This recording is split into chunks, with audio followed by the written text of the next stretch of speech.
Assalamu alaikum. Welcome to the Sajdah Deca Fest. Today is day 6, and we are talking about doing for self. So grab some coffee, make sure you like and subscribe. We got to make this information go viral. And I'll be right back in about 4 minutes.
O Allah, guide me among those whom Thou hast guided aright, and preserve me among those whom Thou hast preserved, and befriend me among those whom Thou hast befriended.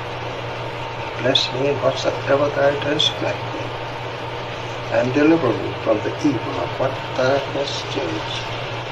Surely Thou judgest, and none can judge against Thee, and he whom Thou befriendest is not disgraced. Blessed art Thou, O Lord, and exalted be Thee above what they set up besides Thee. I bear witness, nothing deserved to be served besides Thee, and I bear witness that Muhammad is Thy servant and apostle. Amen.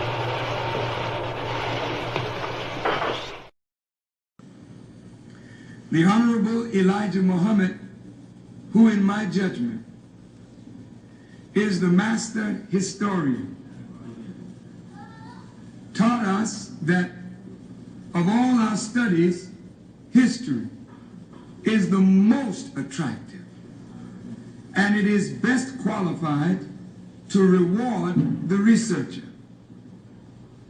History is most attractive. Why should history be most attractive? Because history is the recorded time of the human family in its struggle to overcome obstacles. There is no life that is without struggle.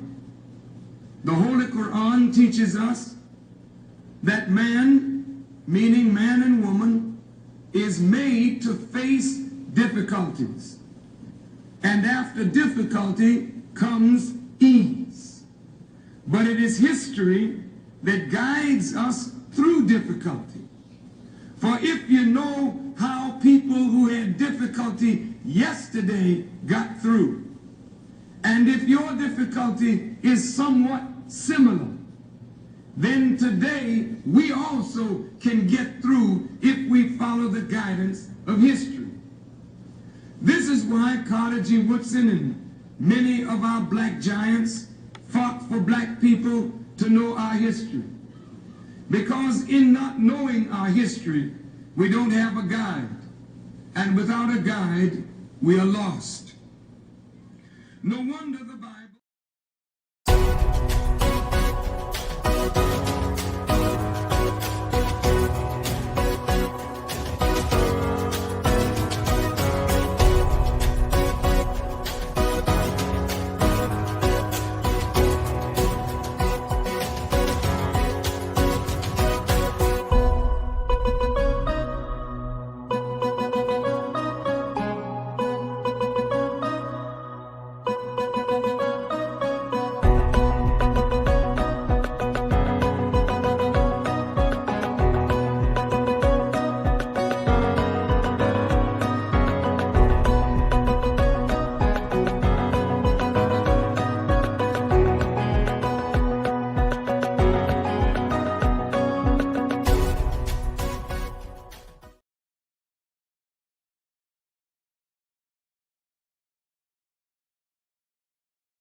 The secret to living is giving, because you're never going to be happy by what you get. You get it, you'll be excited for a while. For how long? But if you keep giving, you'll become something unique, that whether other people know it or not, you will know who you are. People can take away all your things. They can't take away who you become as a man or as a woman, as a soul. So business is a spiritual game. How can I do more for others than anybody else? How can I do it consistently? How can I do it better? How can I fall in love with my clients and just over-deliver at levels they can't even imagine? And develop this beautiful relationship of such joy. It isn't a transaction. There are transactions involved, but you're not doing it for the transaction. You're doing it to make that difference in their business or their life.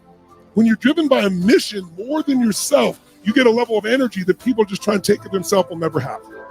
So my heartfelt wish for you, my dear friends, is remember what business is. It's a spiritual game. It's about what can you give, not what can you get. You'll get plenty if you'll give much more than you expect to receive. If you do that, you'll have more than money. You have a life of incredible meaning, and your life will be blessed.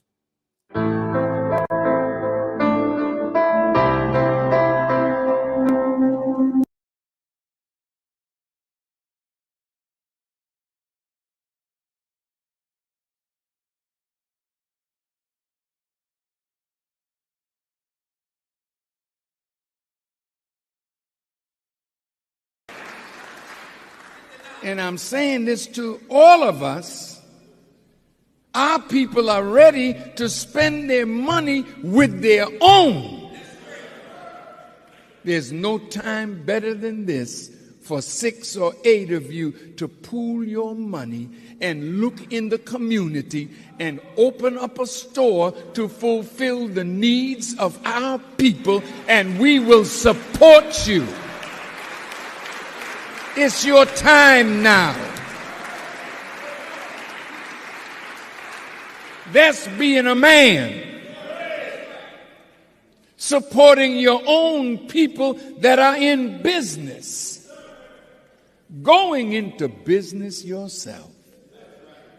Think out of the box. What can you create that will put black people to work?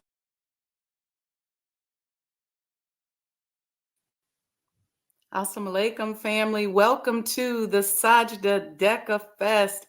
Welcome, welcome, welcome. We are talking today on day 6 about doing for self. Doing for self.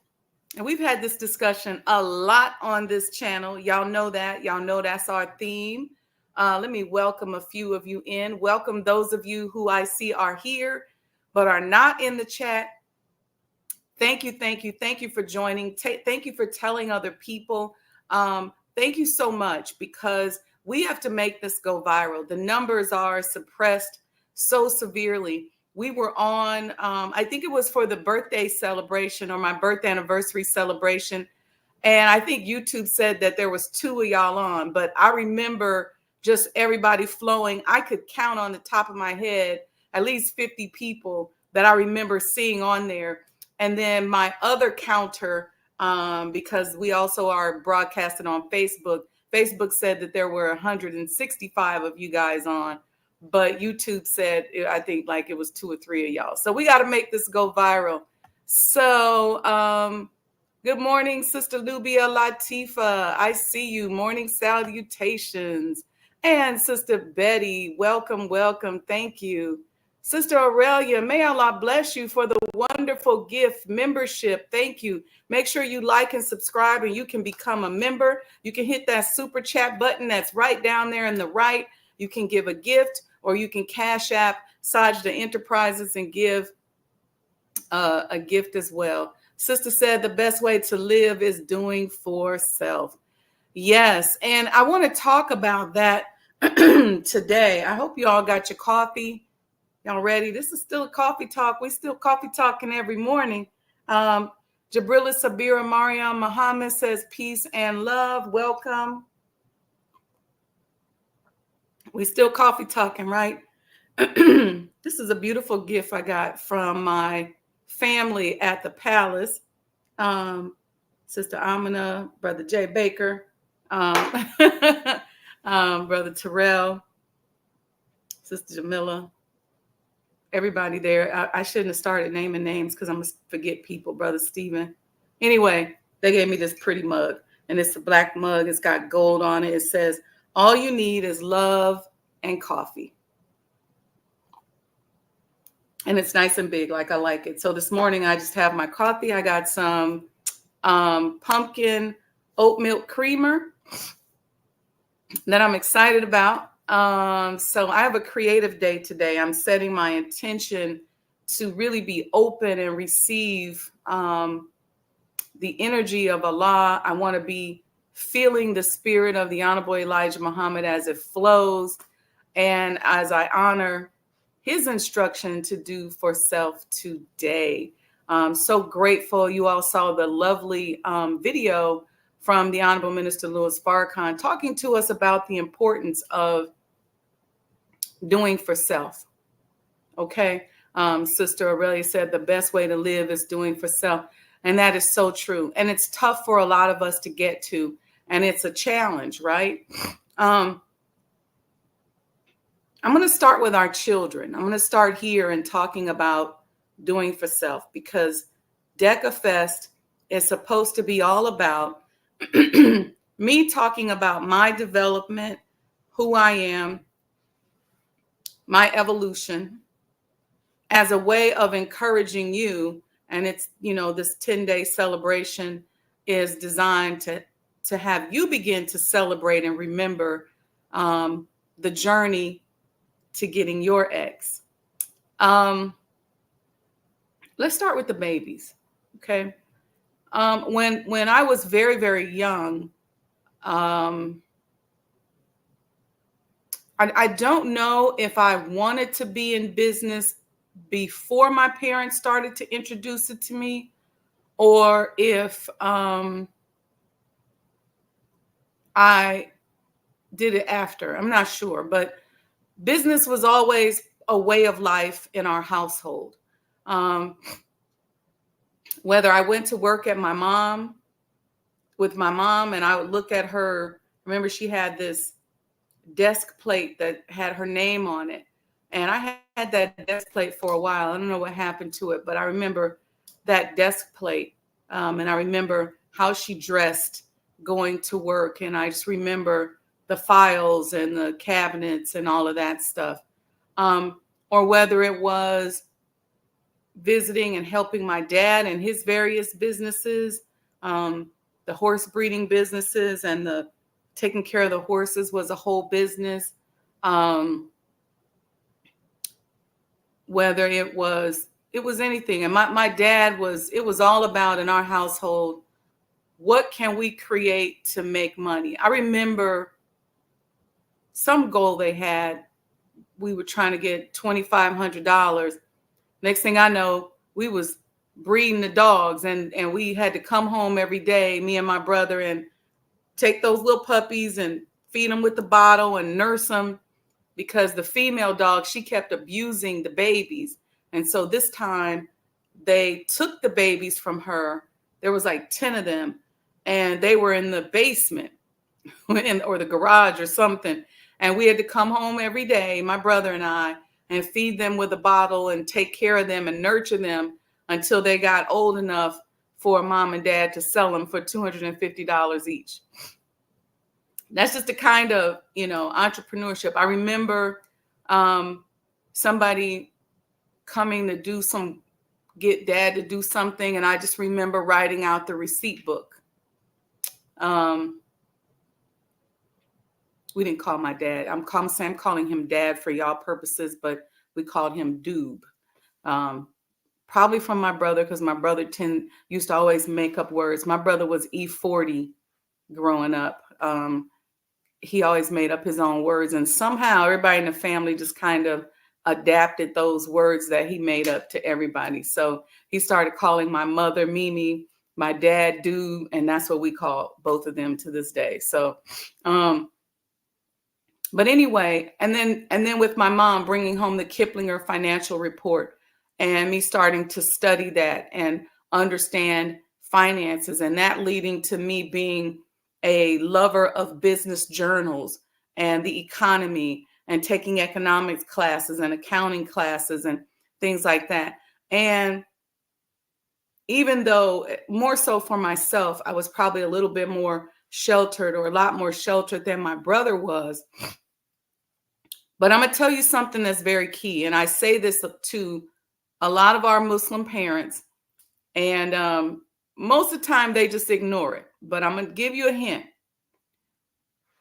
When we shelter our children, or they're in gifted classes up to a certain age, at a certain point, we have to introduce them into the world and help them know how to navigate the world. We don't have our own world yet. And so in our case as Muslims, it's our job to go out and be ambassadors.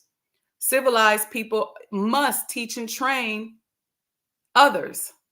Okay. And so that is our job, to go out and share and to show the world who we are and share our gifts with the world. Well, in order to go out into the world and do that, we have to interact with the world. Since we don't have our own universities and all of that, we have to go out into the world and go to school, go to college, get certifications, get training, and come back and bring it into our community, right? But what happens is we shelter our children up to a certain age. And what my parents did is probably, well, the whole time we always rolled with our parents. If my parents went to a concert, they went to go see Teddy Pendergrass or Peebo Bryson, or went to the Cool Jazz Festival in Kansas City, me and my brother was right there. I remember somebody one time was smoking weed at the concert. We was like, "Ooh, what's that?" And my mother was explaining to us what it was. She was showing us how to interact in the world. We would go places. She would let us walk up to the counter and order ourselves. She tells this joke she just told me the other day about how we went to a restaurant and I was young. They would just stop. We were just stopping for lunch. And I was like, "Oh, I'll take prime rib and I'll take blah, blah, blah." And I ordered all this stuff. And she said her and my dad was kicking each other under the table, like, let her order, you know? So, and then even when we would have interactions, she would let us have conversations. I remember having some challenging conversations with some grown people who I defeated in a conversation per se. And they went back and told my mother. My point is that at a very early age, they started teaching us how to interact with the world and introducing us into the world instead of just cocooning us the whole time. That way, we had time in our growth and development for them to coach and teach and train us how to navigate the world. So by the time I went to college and my brother went to military, we were already trained on how to deal with people in the world. One mistake that I see us making today as Muslim parents, and this is no offense, is that our children are cocooned and honeycombed up until they get ready to go to college. And then we release them to college with no skills, no social intelligence, no navigation. And at that point, it's too late for us to start trying to be there with them, to coach them on how to navigate. Why is it too late? Because now they semi-grown and they having semi-grown experiences. And in most cases, that is where we're losing our children. How do I know? Because I happen to be very close to a lot of our juniors. And I'm grateful for that, because I end up offering internships, or they'll come and work and help and support. And when I wrote my book, The Mind of an Entrepreneur, my intention was to write it for adults, but the children gravitated towards it. So I'm often at, the MUIs around the country, here in Chicago and other places. And I'm doing, workshops and tours and things like that for our youth. And I just absolutely love helping them. But I will tell you one mistake that we're making is that early enough, they have to be taught how to navigate the world. So if you go to a museum, Let them walk up and negotiate themselves. Let them go buy the tickets. If you go to a movie, let them walk up and give them the money or give them the credit card or give them their own and let them go up and buy the tickets. Because if that person on the other side of the ticket window is nasty, they need to know how to deal with that now. If your daughter's attractive and there's a man on the other side of that window flirting with her, saying certain things, you need to be there right now to teach her how to navigate that. If your son walks up and there's a grown woman over there and she's flirting and doing a little bit too much talking, you need to be involved in right now at this age to coach and teach and train her and him on how to integrate what they've learned in their teachings in their private schools into the world as they navigate it. Don't wait until they go to college, because by the time they go to college, I'm telling you, you will lose them, because you've not created that environment where they're going to come back and tell you things. They'll tell you some stuff, but you're not going to be involved on a transactional day-to-day basis. I'm just telling you, it's going to be too late, because you're not there on college campus with them. And a lot of us as parents ain't never been on a college campus. We don't know how ratchet college can be. Now, those of us who have been to college know.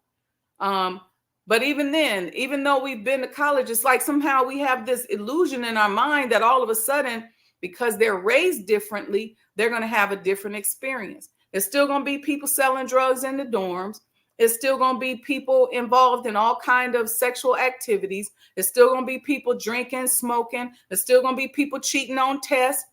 You have to teach, your child has to already kind of know how to be firm in who they are. And the only way you're going to do that is you got to put them in the situation.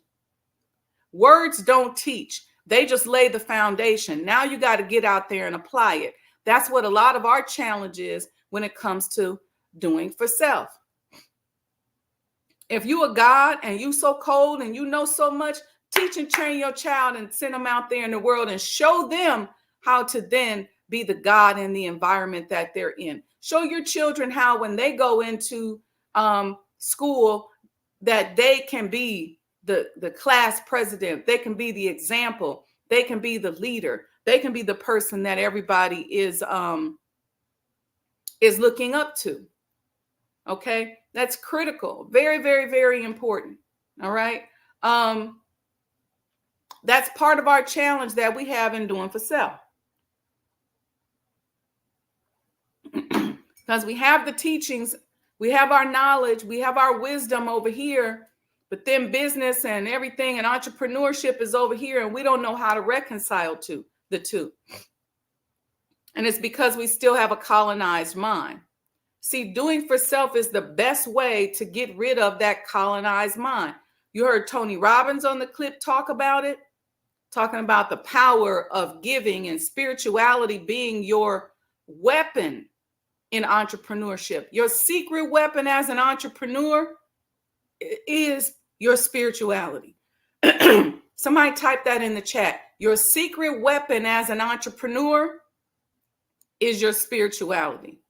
Your secret weapon as an entrepreneur is your spirituality. But when you have a colonized mind, you don't think about marrying the two. You don't think that the two go together. And it takes a while to get that colonization up out of your mind. Why? Especially when you're smart. See, I grew up as the National Honor Society student, the gifted student, advanced classes, advancing grades, all of that. And I learned how to check the boxes. I became very good at understanding what the assignment was and getting the results out of that assignment that gave me the accolades, demonstrated my skills, and ultimately trained me to get the good job. Okay. Ultimately trained me to get the good job. Being a box checker. You hear Michelle Obama talking about that. I think on her Becoming tour, she talked about navigating yourself away from being a box checker, because that's what we're taught. Keep your desk clean, organize things, help the teacher, be a good student. And so I was really, really, really good at that. So, you know, my mom would tell you if she was on here right now that she wouldn't even have to go and talk to my teachers. I remember one time, I always got all A's and maybe one B. And one time a teacher gave me a C. And mom said that she went and she was going to all my brother's teachers. When she looked at my report card, she seen A. She said, a C. And my mom, you know, can be a little hood sometimes when she wants to. She said, who the gave my daughter a C? So she goes back into the desk and she says, excuse me, who is this teacher right here? She looks over. And I had one black teacher. She said, this black. She went over. She said, I don't understand what happened here. My daughter don't get no C's. What's up with this? And the lady looked in her grade book and she was, you know, at that time it was not computerized. She said, oh my gosh, I made a mistake. Mom was like, I thought so. And so she crossed it out and changed it and said that she would update it and all of that. And mom was like, thank you. And I remember I was standing right there and we left out because I was so programmed. I would take classes on my own in the summer without anybody telling me to. I remember doing but my mother trained me that way because she would bring me workbooks. And if I was in the first grade, I was probably getting third and fourth grade workbooks. In third grade, I was doing probably junior high, middle school workbooks. And she would just keep doing that. By the time I got to high school, it was bringing home those financial journals. And so I was trained, which is good. But by the time I decided to do for self, I could not figure out how that training didn't translate over to being able to do for self. And I said, why is it that it seems like people who didn't go to school or who maybe don't have all this training do better in business than us? What is the problem? And so I became on a mission to learn how to reconcile my training with doing for self. And it became a whole process of emotional intelligence, social intelligence, spirituality. The biggest thing that gets taken away from you when you become that box checking type of person is your courage. Most of the time, you're not making any money because you're scared. You're afraid because that authority figure, that person, that regulatory person, you're so afraid that they're going to take something from you. They're going to take your license from you. They're going to take your credentialing from you. They're going to take this or that. And so you're living in a space of fear, and it becomes almost difficult, almost impossible to navigate and do for self following that methodology. Why? And I can always see when somebody has an antiquated way of doing business, because when they're not making any money, their idea is, let me work harder, let me hide, let me retract, let me recoil, let me not do anything, because somehow they think maybe because I'm misbehaving, I'm not making the money that I wanted to. But see, you got to remember that this world structure that we're a part of is falling. It is crumbling. So if you lock yourself into a profession where it is highly regulated and you are unable to be creative or think outside the box or do more for your customers than what the regulatory bodies allow you to do, you're going to not make money. But a lot of people are going to stay stuck on that ship, and they're going to go down and sink with that ship because they're afraid to loosen the reins on that a little bit. What do I mean by that? If you're a doctor and you're working in a hospital system, I know this because my former business partner went through this, then maybe you need to go and set up an independent system, an independent business. Maybe you need to move over to holistic health. Maybe you need to move over to wellness. Yes, there are still rules and regulatory compliance that you have to go to deal with. However, you might be able to be a little bit more creative. If you're a financial advisor, or you do something in the finance world and you have a license, those people have already dictated and determined how much money you are going to make. Their data already tells them that because they got you boxed in. And the only way you're going to really be able to make the money you think that you want to make, you're going to have to maybe let go of a license or two and be more creative so that you can think outside the box and do more things, because otherwise you're going to go down with the ship. This is why you see a lot of people that and they'll have on their resume former advisor at Goldman Sachs, former advisor at so and so. You'll see that. Why? Because now they're using their financial skills in another way that allows them to think outside the box, to broaden themselves. Because no matter what you do, as long as you're under that rule or those regulatory compliance issues, you're never going to really be able to expand and think outside the box. So you got to be able to think creatively, but that requires courage, because what it means is that you got to have more faith in God and in yourself than you do in this regulatory, rule-based, box-checking environment that you came up in. That is why it's so hard for those of us that have been corporate professionals to move over and become entrepreneurs and do for self. It's the hardest for us because we have this illusionary thing that we believe that we've gained that we don't want to lose. We don't have the courage to let go of. When you see a lot of people from other cultures, it's very easy for them to say, you know what, I'm going to bet on myself and I'm getting ready to step out here. I'm getting ready to open up this business. I'm getting ready to do, such and such and such and such. They have a tendency to be more courageous when it comes to that kind of thing.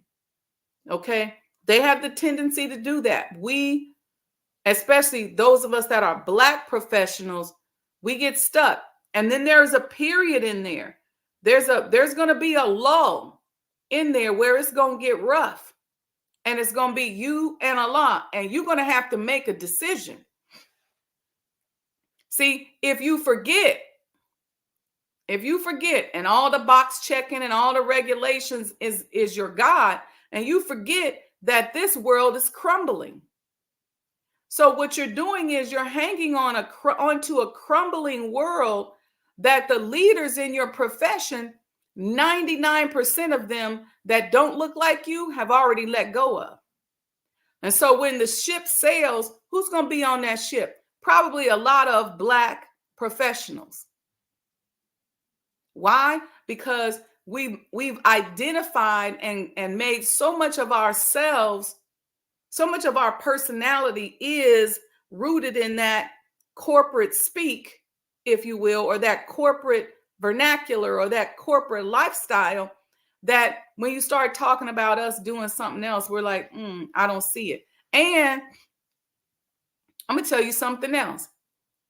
In that whole corporate world, the hierarchy, the unspoken hierarchy is that you're on a higher rung of the ladder than that person that's out here doing for self. I can't tell you how many of my former colleagues say, why would you do this? What are you doing? They just, and if they, even when, it's certain fields like healthcare, and I was like, no, I'm doing for self, or even in the business consulting world, I'm like, nope, I'm doing for self. They couldn't get it. A lot of us still around here trying to make money writing business plans. You know how antiquated that is? I can't tell you how many Black professional accountants and people from corporate say, oh, well, I'm putting my shingle out here. I want to write business plans. Antiquated. Why is it antiquated? Because a person may need a business model, maybe to get a loan or something like that. But here's what's happening. You can make that one-time fee to write the business plan, help them get the loan, help them satisfy the bank.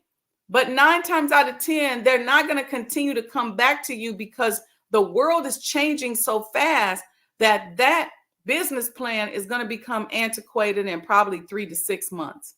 It's not going to be applicable. And the banks know that. That's why a lot of them don't even require it anymore, or they just require it so that they can check a box. What you want to do, I'll give you a little secret. You want to start. I have probably around 200 different templates for different businesses in different industries. You want to have these business models that are moldable and tweakable so that you can incorporate certain scenarios in your planning process with that client, so that 6 months from now, when they look back at that model, it might be antiquated, but there's a way. They go, oh, okay, we can just tweak this, or we can tweak that. So you got to find a way to create pliable tools, not that old school. It's like saying, I got a business, I'm helping people do resumes, and I'm helping people do business models. It's not, you're not going to make no money doing that. And if you do, the couple $100 that you're going to get off of it, why waste your time?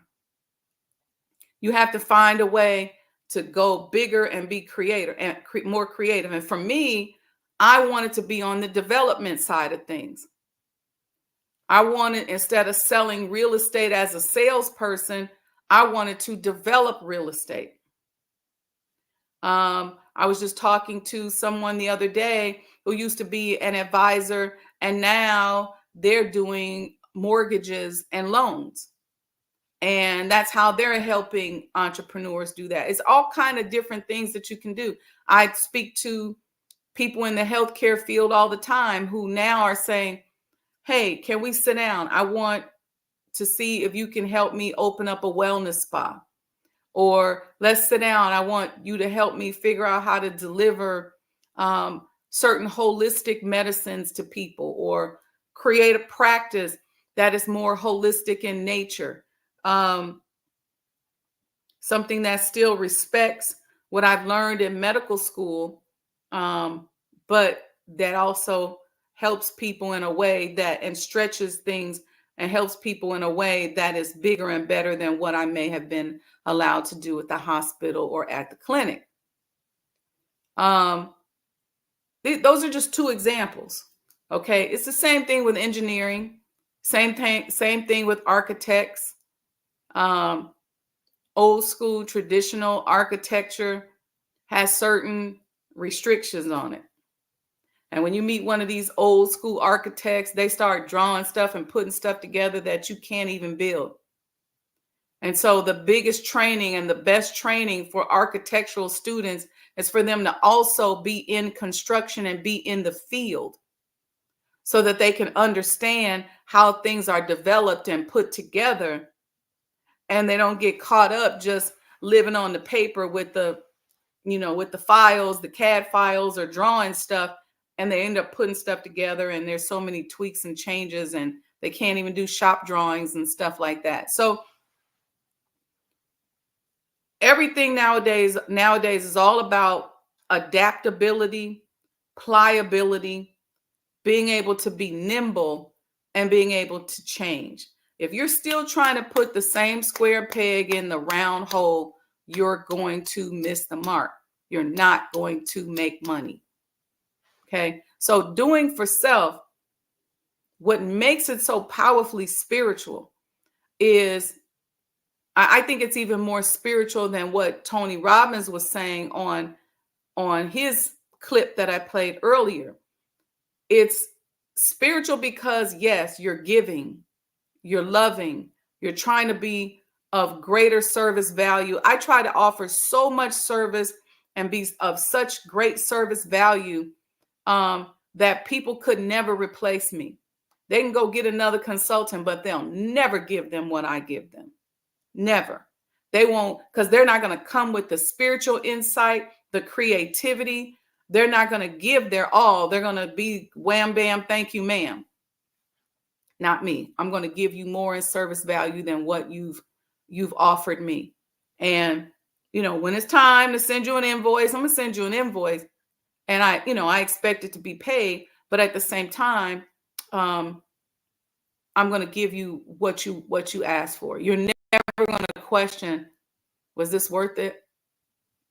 So what makes it more spiritual is not only is the service value, the give, the take, the way that you're going to live. What makes it spiritual is the development of you. He said this part. He said, who do you become as a man and as a woman? And that people can take your things, but they can't take who you've become unless you let them take what you've become. That's where the spirituality comes in. In order to acquire certain things, in order to attract certain things, especially in this world, you got to become a certain person. And most people would say, but they can't nobody take that away from you. Oh, yes, they can. They can negotiate that and negotiate you right up out of who you are and take you into what they want you to be. And you're going to see your income levels dropping. When I can look at a person and I can see them falling spiritually. And I know that when you start falling, you can't see it. But I can see them falling spiritually. And I know the income is following the fall. So the income is falling. It's not coming in. It's slower. It's small. It's coming in smaller pieces and smaller chunks. Why? Because somebody, somehow, some way is negotiating you out of who you are. So when people say, okay, so, all right, so Sajdah, you about doing for self. It's mental, it's spiritual, it's financial, it's physical, it's wellness. It's about doing for self all across the board. When I'm coaching my entrepreneurs, as soon as we get on the call or I sit down with them, if we're meeting in the office or in a coffee shop or in their office, I say, did you exercise yesterday? What'd you eat yesterday? Did you spend some time doing for self, giving your heart and your stomach and your organs the attention that it needs so that it can serve you? See, all of that is going to impact your creativity. You can't say to me, okay, I'm just sitting on the couch in front of the desk all day. I'm getting bigger and bigger and bigger. I'm neglecting my body. I'm neglecting myself. I'm neglecting everything. But because I'm in the business of doing for self. You're not doing for self. You just got a job that maybe you own. Doing for self is a holistic process. I'm not saying that to make fun of anybody. I'm saying it because it's what I know.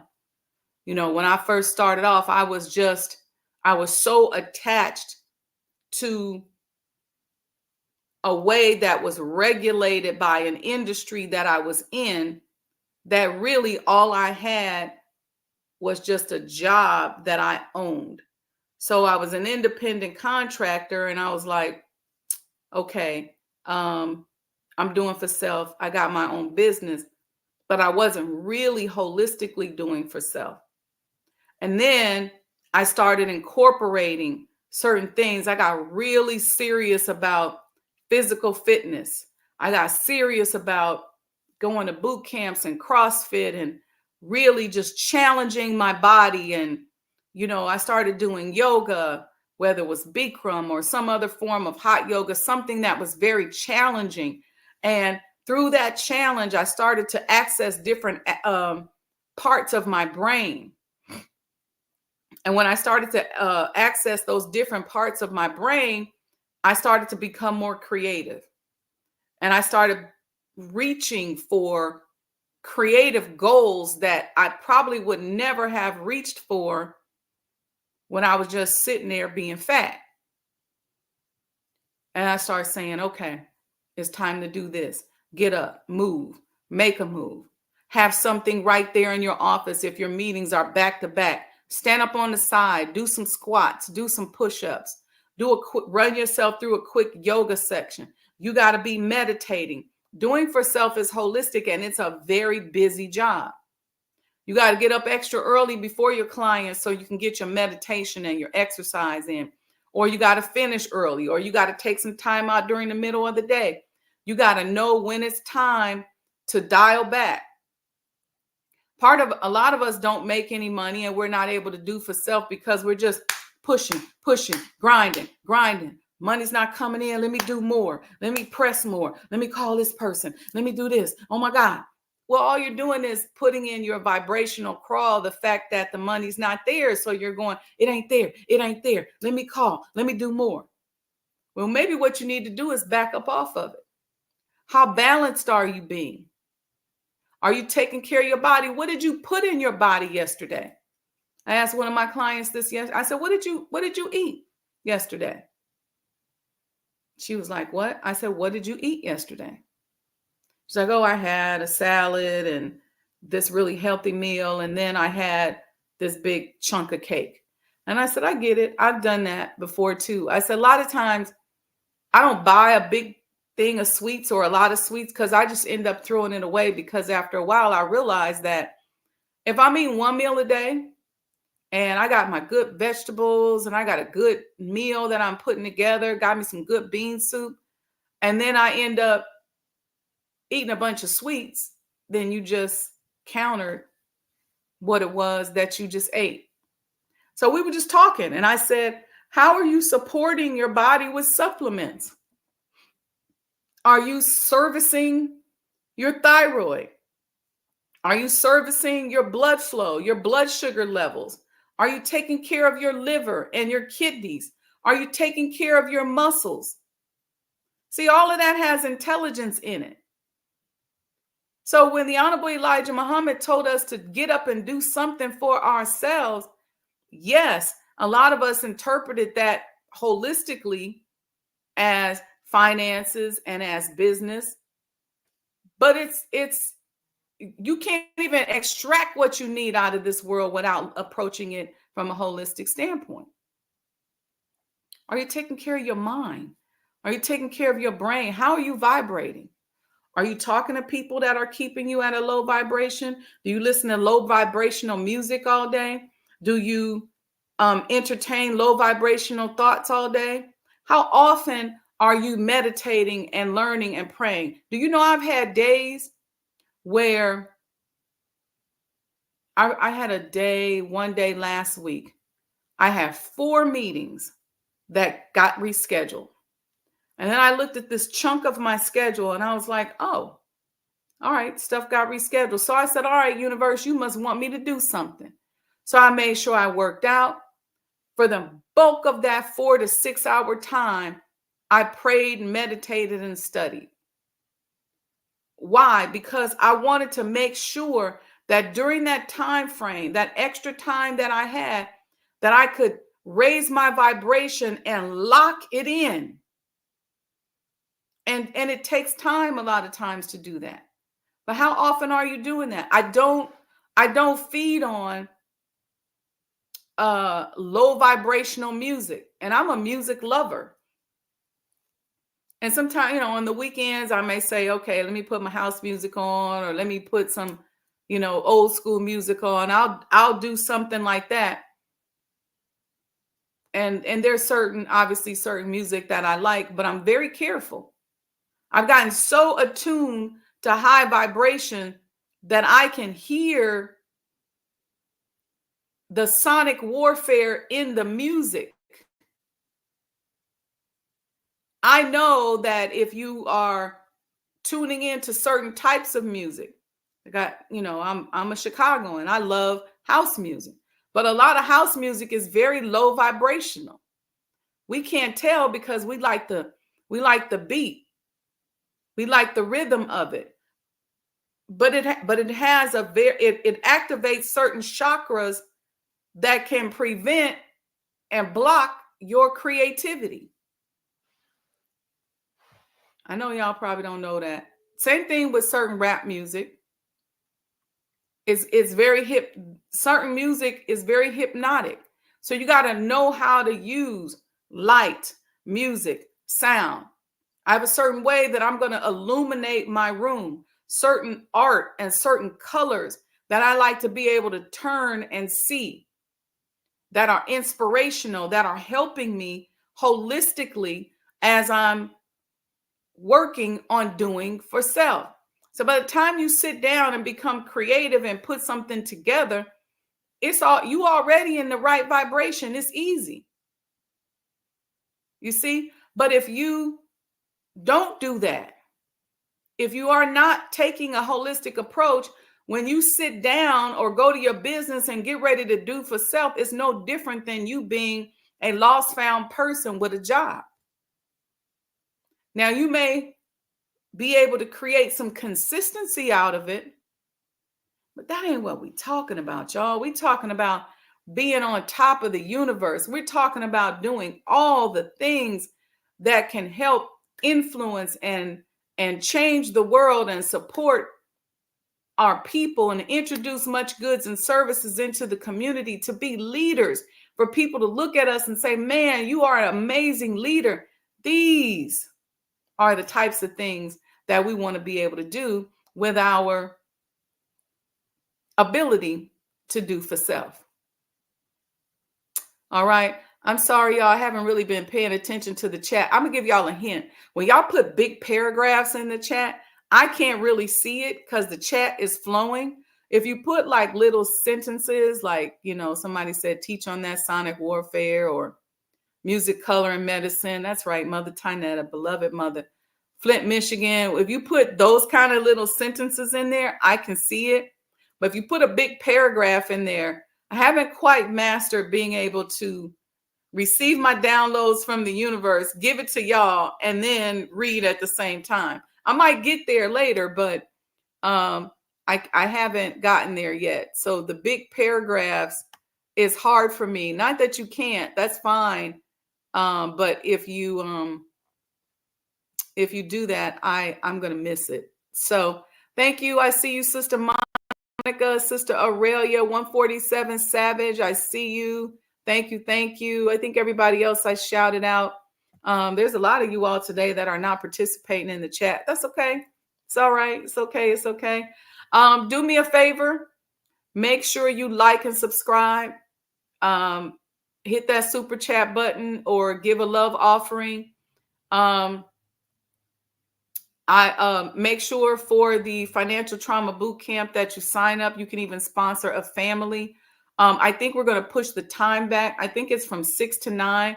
It may end up being 7 to 10 because that may possibly be a travel day for me. But, there's no plans on canceling. It's just that we may push it back a little bit. Just about an hour forward. So I'll figure that out in the next 2 days, but still be on the same day. It's still the same time frame. If you was going to be on there from 6 to 9, you can do 7 to 10. Most of y'all on Sunday night is watching a program or something. Watch something productive. What do you fall asleep to at night? Are you looking at your recent gangster movie, your highly sexualized movie, some demonic movie? What are you doing? I try to fall asleep to, I'm right now, I'm going back over Theology of Time, and I usually start it at night, and I have to remember where I was when I fell asleep. But in that first phase of my sleep, my subconscious is vibrating to the teachings of the Honorable Elijah Muhammad during the theology of time. So I try to do those kind of things so that it programs me. And what does that do for me? It does wonders for my body. It does wonders for my skin. It does wonders for my mind. It does wonders for my creativity. It does wonders for how I teach. It does wonders for my alignment. It does wonders for my ability to be able to take one step towards Allah and for him to come at me flying. So it's holistic. It's all holistic. If you gotta, you know what's going on in your mind. You know what thoughts that you're having. You know it.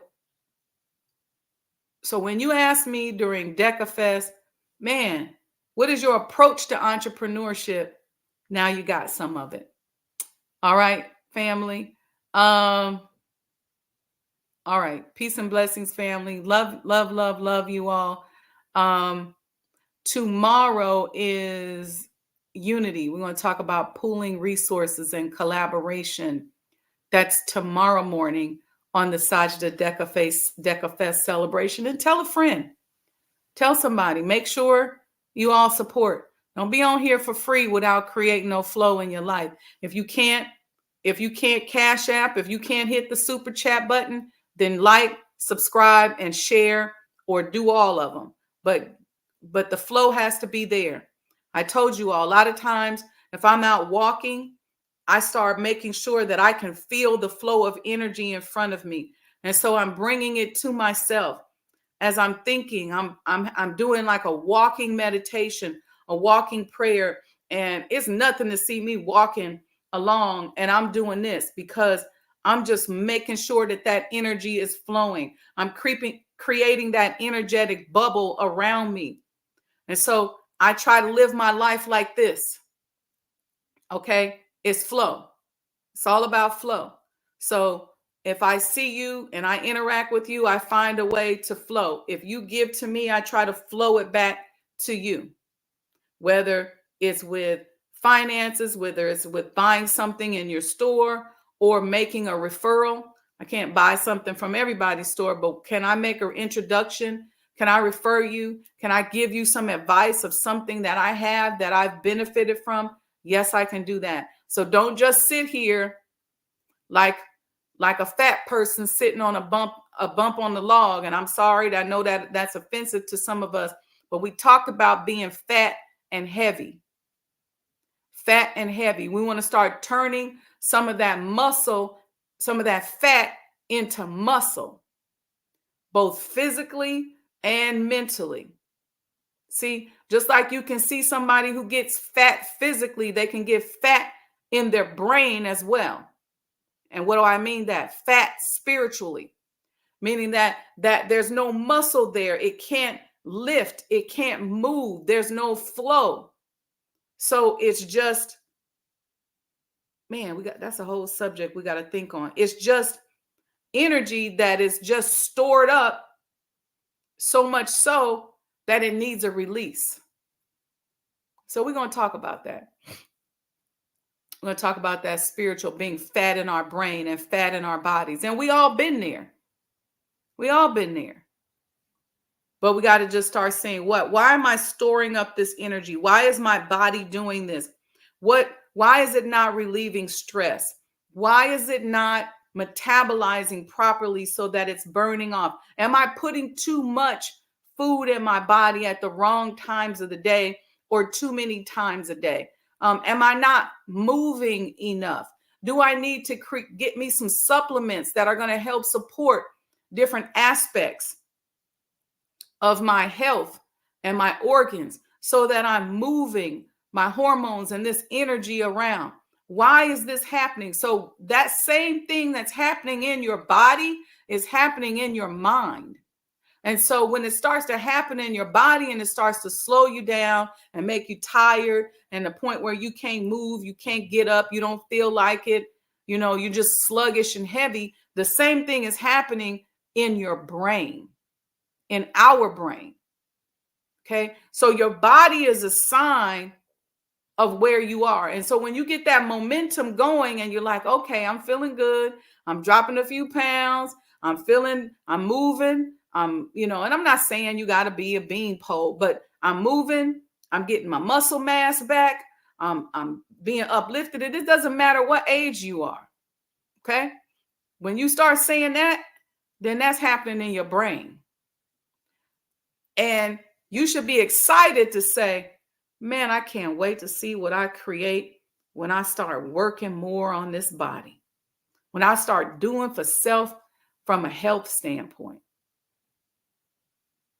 I got pockets of energy that I need to get out. Maybe I need to go have a lymphatic massage.